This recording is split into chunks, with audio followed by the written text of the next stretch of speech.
आवाज मत करो बेटा। पिछली क्लास में अपन ने कहाँ तक पढ़ा था? इसमें मैंने आपके लिए क्या पढ़ाए थे? कुछ अभिवादन पढ़ाए थे जिसमें अपन ने क्या देखा था? अभिवादन में देखा था गुड मॉर्निंग है, गुड आफ्टरनून है, गुड इवनिंग है, पढ़े थे इस प्रकार के। कब किसके लिए बाद में उतार लेना, पहले बेटा समझ लो ध्यान से, मैं मिटा नहीं रहा हूँ। अपन ने क्या पढ़े थे? अभिवादन पढ़े थे और बताया था कि किस अभिवादन का उपयोग करना है, ये देखा था। जैसे सुबह के टाइम किसी से नमस्ते करना है तो क्या बोलना है? गुड मॉर्निंग बोलना है, बताया था। दोपहर के टाइम किसी से अगर नमस्ते करना है तो गुड नून बोलना है। दोपहर के जस्ट जैसे ही टाइम निकलता है तो गुड आफ्टरनून बोलते हैं, ठीक है। और अपन ने bye bye, tata, see you, ये सब चीजें पढ़ाई थी। अगला चैप्टर अपना बनता है main point of the finger tips, यानी इसमें बोलने के मेन पॉइंट्स होते हैं। किसी ने अपने लिए अभिवादन दिया तो अपन उसके रिप्लाई में क्या बोले, जवाब में क्या बोले। तो देखो पहले नंबर पे लिखा है अभिवादन हमेशा द्विपक्षीय होता है। मान लो किसी ने अपन से राम राम करी, हिंदी में ये समझ लो, किसी ने अपने से राम राम की तो अपन उसके बदले में क्या कहेंगे, ठीक है। इसी प्रकार से इंग्लिश में होता है। तो अपना क्या चलता है? अभिवादन हमेशा द्विपक्षीय होता है। पहले छोटा अपने से बड़े का अभिवादन करता है, बड़ों को अभिवादन नहीं करना है। छोटे लोग बड़ों से बोलते हैं तो बड़े को अभिवादन करना है और बड़े को उसका प्रत्युत्तर अवश्य देना है। जैसे कि तुम बच्चों ने मुझसे कही गुड मॉर्निंग सर जी, तो मेरा कर्तव्य है कि मैं तुम बच्चों से क्या कहूँ? गुड मॉर्निंग बेटा या गुड मॉर्निंग स्टूडेंट, यानी इस प्रकार से मुझे उसका जवाब देना चाहिए। तो क्या कह रहे हैं वे?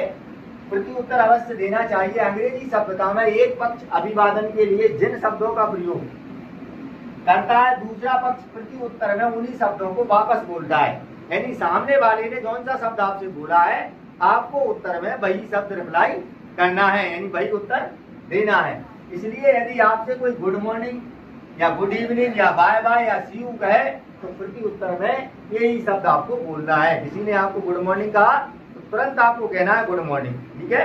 किसी ने आपसे बाय बाय कहा तो रिप्लाई में अपने को क्या कहना है? बाय बाय कहना है, ठीक है। दूसरा आता है अंग्रेजी में परिवार के लोगों से बातचीत में संक्षिप्त शब्दों का संबोधन करना स्वाभाविक लगता है। अपनी खुद की फैमिली के सदस्य हैं, परिवार के व्यक्ति हैं, उनसे अपन क्या कहते हैं? संक्षिप्त यानी शॉर्टकट भाषा में बोल सकते हैं। जैसे ग्रैंड फादर माने दादाजी होते हैं, क्या होते हैं? दादाजी को अपन ग्रैंड पा भी कह सकते हैं। ग्रैंड मदर माने दादी होती है, दादी के लिए ग्रैंड माँ भी कह सकते हैं, ठीक है। इसी प्रकार से फादर के लिए, फादर माने पापा होते हैं, पापा के लिए या तो आप पापा कहिए, डैडी भी कहिए या डैड भी कहिए, ठीक है। 3 शब्दों का यूज कर सकते हैं पिताजी के लिए। मम्मी, मदर माने क्या होती है? माताजी, तो माताजी के लिए इंग्लिश में क्या बोल सकते हैं? शॉर्ट फॉर्म में मम्मी भी कह सकते हैं, मम्मा भी कह सकते हैं, मामा भी कह सकते हैं, मम कह सकते हैं और मॉम कह सकते हैं। मम्मी के लिए 4-5 शब्द दिए गए हैं, जी कौन सी फॉर्म है? शॉर्ट फॉर्म है, परिवार में अपन बोल सकते हैं। यहाँ तक समझ में आया बेटा? पर आता है अंग्रेजी में चाचा, ताऊ, मामा, फूफा, मौसा जैसी, चाचा, ताऊ, मामा, फूफा जैसी श्रेणी के सभी रिश्तेदारों के मिलने वाले को क्या कहा जाता है? अंकल कहा जाता है। क्या कहा जाता है? अंकल माने क्या क्या होता है? चाचा भी होता है, ताऊ भी होता है, मामा भी होता है, फूफा भी होता है और मौसा भी होता है। समझ में आ रहा है? फिर अपना है सभी, चाची, ताई, मामी, बुआ, मौसी आदि को क्या कहते हैं? आंट, आंटी, आंट या आंटी कहा जाता है। यानी कि आप अगर चाचा, ताऊ, मामा, फूफा से गुड मॉर्निंग अंकल, मामा है तो भी गुड मॉर्निंग अंकल, फूफा है तो भी गुड मॉर्निंग अंकल, ठीक है।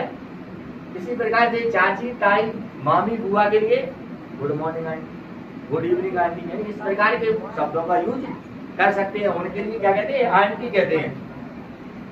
अब सभी तरह के चचेरे, ममेरे आदि भाई बहनों के लिए, आप अपनी फैमिली से बाहर आ गए, चाचा का लड़का चचेरा भाई, मामा का लड़का ममेरा भाई, समझ में आ रहा है? इन सब के लिए कजिन कहना है। क्या कहना है? कजिन्स कहते हैं। ना कि तुम क्या कहोगे? ना कि तुम कहो कजिन ब्रदर, कजिन सिस्टर, यानी मामा की लड़की को कजिन सिस्टर नहीं कहोगे। क्या कहोगे? डांट, केवल कजिन्स कहेंगे, ठीक है। ये नहीं है का कजिन सिस्टर कह दिया या कजिन्स ब्रदर कह दिया, ठीक है। इस प्रकार का कोई वर्ड नहीं बोलना है। आगे देखिए आप, आगे अगले पॉइंट में क्या लिखा है? कजिन्स, ब्रदर और सिस्टर आ गया। अब लिखा है प्रियतम या प्रीतमा। प्रियतम या प्रीतमा के लिए क्या कहेंगे?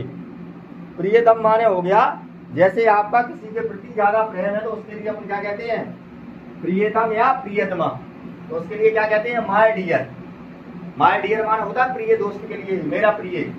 माय लव यानी मेरा प्रेम, माय डार्लिंग, ठीक है, या माय हनी। इन शब्दों का यूज अपन जिनके लिए कर सकते हैं जिनसे अपन प्रेम करते हैं, ठीक है।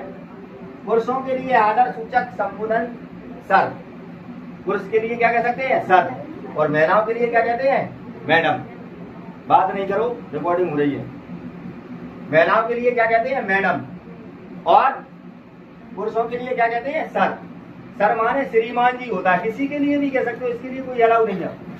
आपकी उम्र के हैं, आपसे बड़े हैं, संबोधन में अगर सर कहते हैं तो उसका मतलब है श्रीमान कह रहे हो आप। महिला के लिए मैडम कह रहे हो तो मैडम का मतलब है श्रीमती या श्री। जो महिलाओं के लिए संबोधन शब्द, श्रीमती तो शादीशुदा महिलाओं के लिए बोलते, तो मैडम शब्द का यूज हो गया कि आप संबोधन कर रहे हैं महिलाओं के लिए, ठीक है। किसी के लिए भी कह सकते हैं। आप आता है यू, यू माने तुम होता है या आप होता है। हिंदी और अंग्रेजी के आदर सूचक सर्वनाम में एक भारी अंतर है। हिंदी में तुम और आप दो शब्द होते हैं, हिंदी में क्या होते हैं, दो होते हैं। तुम का प्रयोग करते हैं अपन अपनी उम्र के लिए या अपने दोस्तों के लिए, और आपका यूज करते हैं बड़ों के लिए। पापा से ये नहीं कहोगे तुम कहाँ जा रहे हो, आप कहाँ जा रहे हो।